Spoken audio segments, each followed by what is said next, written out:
Hello my dear students. हम लोगों को कम से कम 10th तक तो मैथमेटिक्स पढ़ना ही पड़ता है। और अगर 11th और 12th में भी आपका सब्जेक्ट मैथमेटिक्स है तो आपको काफ़ी सारे मैथमेटिक्स में टॉपिक्स पढ़ने पड़े होंगे या फिर पढ़ रहे होंगे। क्या हम जानते हैं कि मैथमेटिक्स में जितने भी टॉपिक्स पढ़े हुए हैं उन सभी का यूज़ कहाँ पे होता है? क्या हमको पता है कि हम लोगों ने मैथमेटिक्स में set, relation and function, trigonometry, matrix, differentiation, integration, vector, probability, statics, ये सभी का यूज़ हमारे लाइफ में कहाँ पे होता है? चलिए हम इसी वीडियो में इन सभी का रियल लाइफ यूज जानेंगे। अगर वीडियो पसंद आए तो वीडियो को अपने दोस्तों तक जरूर शेयर करें और हाँ, चैनल को भी सब्सक्राइब जरूर कर लें। आपके घर में काफ़ी सारी चीज़ें होंगे जो आप चाहेंगे कि सही तरीके से अरेंजमेंट में रखा जाए। आपके पास दुकान होगा, आप चाहेंगे कि दुकान में जितने तरीके के भी सामान हैं वो सारे सामान कुछ इस प्रकार से अरेंज किया जाए, व्यवस्थित किया जाए कि वह ग्राहक को आकर्षक लगे। तो इस तरीके के अरेंजमेंट को करने के लिए हमें सेट का प्रयोग करना पड़ता है। जहाँ पर आप जाने अनजाने सेट का प्रयोग काफ़ी अच्छी तरीके से करते हैं, वहीं पर जब आपको यह चीज़ें किताबें और कॉपियों पे पढ़ने को मिलता है तो आपके प्राण पखेरु उड़ जाते हैं। आपके घर में एक छोटा बच्चा है और एक बुजुर्ग है। मान लीजिए कि छोटे बच्चे को हम एफ बोल रहे हैं और बड़े बुजुर्ग को हम जी बोल रहे हैं। तो इस बच्चे और ये बुजुर्ग के बीच में क्या रिलेशन है, यानी कि इस फंक्शन और इस फंक्शन के बीच में क्या रिलेशन है, यही हमें निकालने के लिए रिलेशन एंड फंक्शन सिखाता है। जहाँ पर रिलेशन एंड फंक्शन आपके घर के उदाहरण हो सकते हैं, वहीं पर जब आपको किताबों पे या पढ़ने को मिलता है तो आपके प्राण पखेरु उड़ जाते हैं। आप पेट्रोल लाने एक दुकानदार के पास जाते हैं और एक पेट्रोल पंप पे जाते हैं। आप कहते हैं दोनों से कि मुझे 11.5 लीटर का पेट्रोल दिया जाए।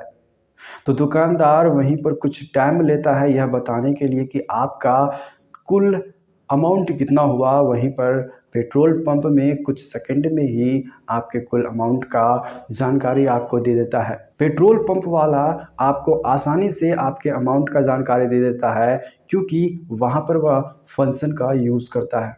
आप जब इसे पढ़ने बैठते हैं तो आपके प्राण पखेरु उड़ जाते हैं। एक बहुत ऊंची बिल्डिंग है और आप उस बिल्डिंग के नीचे खड़े हैं। आप जानना चाहते हैं कि उस बिल्डिंग की ऊंचाई क्या है, या फिर आप किसी ऊंचे बिल्डिंग पे खड़े हैं और आपका एक सहयोगी बिल्डिंग के नीचे कुछ दूरी बनाकर खड़ा है। आप जानना चाहते हैं कि आपका सहयोगी बिल्डिंग से कितनी दूरी पर है और बिल्डिंग की ऊंचाई कितनी है। यहाँ पर ऊंचाई और दूरी को मापने में हमारी मदद, हमारी सहायता ट्रिगोनोमेट्री करता है। जहाँ पर ये आपकी आसपास की बात है, वहीं पर जब आप ट्रिगोनोमेट्री को किताबों में पढ़ने जाते हैं तो आपके प्राण पखेरु उड़ जाते हैं। आपके घर में 10 लोग हैं और 10 लोग 20 प्रकार के सामान का उपभोग करते हैं। कोई अलग अलग ब्रांड का टूथब्रश यूज करता है तो कोई अलग अलग ब्रांड का टूथपेस्ट यूज करता है। कोई अलग अलग ब्रांड का साबुन यूज करता है तो कोई अलग अलग ब्रांड का कपड़ा यूज करता है।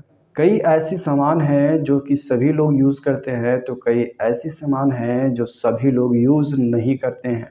यहाँ पर जब आप 10 लोगों को लिस्ट बनाने के लिए बैठेंगे तो मेरा दावा है कि आप एक आदमी के लिए एक पेज का लिस्ट अवश्य बनाएंगे कम से कम। तो आपको 10 आदमियों का लिस्ट बनाने के लिए 10 पेजेस लगेंगे। वहीं पर आप जब इसी सूचनाओं को एक जगह संग्रहित करना चाहते हैं, इसी डेटा को एक जगह कलेक्ट करना चाहते हैं तो मैट्रिक्स का यूज करके एक आधे पेज में ही कर सकते हैं। तो मैट्रिक्स का यूज एक huge amount of data collection के लिए किया जाता है इन वेरी शॉर्ट स्पेस। ये आपके घर की चीज है और जब इसे आपको किताबों में पढ़ने के लिए कहा जाता है तो आपके प्राण पखेरु उड़ जाते हैं। एक बस है जो 500 किलोमीटर चलती है, एक ट्रेन है जो 1000 किलोमीटर चलती है, एक एरोप्लेन है जो कि 2000 किलोमीटर चलती है, एक रॉकेट है जो कि कई हजार किलोमीटर चलती है।